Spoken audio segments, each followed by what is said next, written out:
Ate, alas 2 na madaling araw. Andito ka pa, delikado dito. Kuya, bakit ba? Mo kausapin. Alas 2 na madaling araw. Sakit ulo ko. Ito, nagbobote-bote ka pa ng Red Door. Saan ka ba galing? Kasi delikado dito eh, pag ganyang oras. Ano magagawa ko? Ganito sitwasyon ko ngayon. Problemado ka. Tama na, wala ako sa ilaman na eh. Hindi ko kailangan ng kausap ngayon. Problemado ka. Problemado, malaki problema ko. Pwede naman kitang kalingahin. Bakit? Ano problema ko? Oh, ano ba problema mo? Broken hearted ako kuya, kaya huwag mo muna ako kausapin. Ano nga problema mo kasi? Na-broken nga ako, nadali nga ako sa pinapasukan kong trabaho. Ano nga nakadali sa'yo? Basta nga, alam mo na yun. Alam mo na yun, lalaki. Okay. O, kailangan ko pa bang explain sa'yo ng buo? Huwag mo nang alamin. Basta lalaki, nadali ako. Isang gabi. Ako na nga lang nagkikare sa'yo. Ako pa yung tinatarayan mo.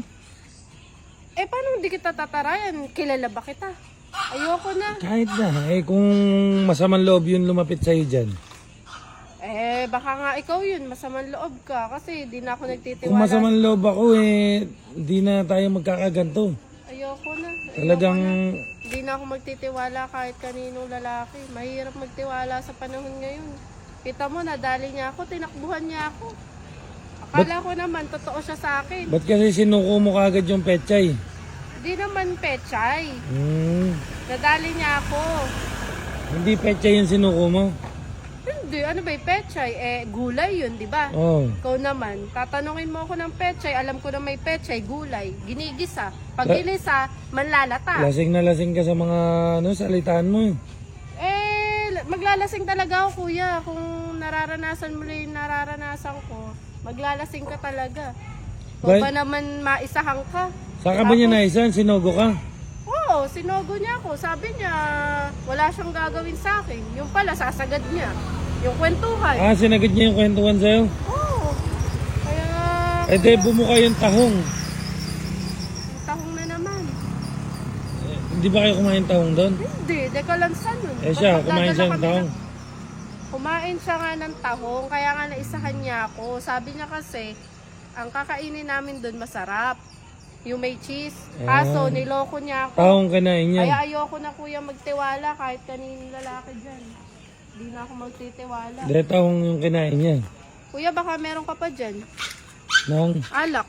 meron. May dala ako. Nakita nga kita. Bitin ako dito, kuya. Cheers tayo. Kuya, bitin ako dito. Bitin, lasing na lasing ka na nga. Saka pa ba umuwi, Neng? Kuya, ba't sunod ka kasi nasunod? Ayoko na nga sa lalaki. Huwag niyo akong kausapin. Hindi ko kayo kailangan. Saan ka pa ba umuwi? Sa Nueva Ecija pa ako. Layo mo naman pala. Nandito ka sa Bulacan. Oo. Sunod ka ng sunod, kuya eh. Nandito ka sa Bulacan. Nakita mo, Mga magaya lang ako dun sa ginawa nung... nakita mo wala nang tao sa daan. Kuya naman, huwag mo na ako sundan. Gusto mo ganito na lang. Magpahinga ka na lang doon sa kwarto. Ano? Magpahinga ka na lang doon sa kwarto. Taayain mo ako sa kwarto, sawa na ako sa ganun. Lagi ako naloloko. Hindi, magpapahinga ka nga lang. Tapos ihatid na lang kita.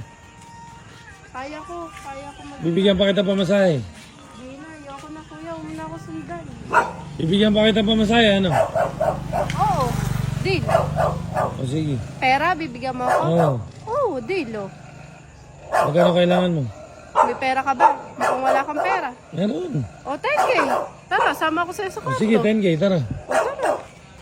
Madali akong kausap, basta pera. Basta ano yun na, one night, ano yun na. Anong one night? One night tayo. Tayo, kwentuhan lang kuya. O sige, kwentuhan lang, tara. G. G.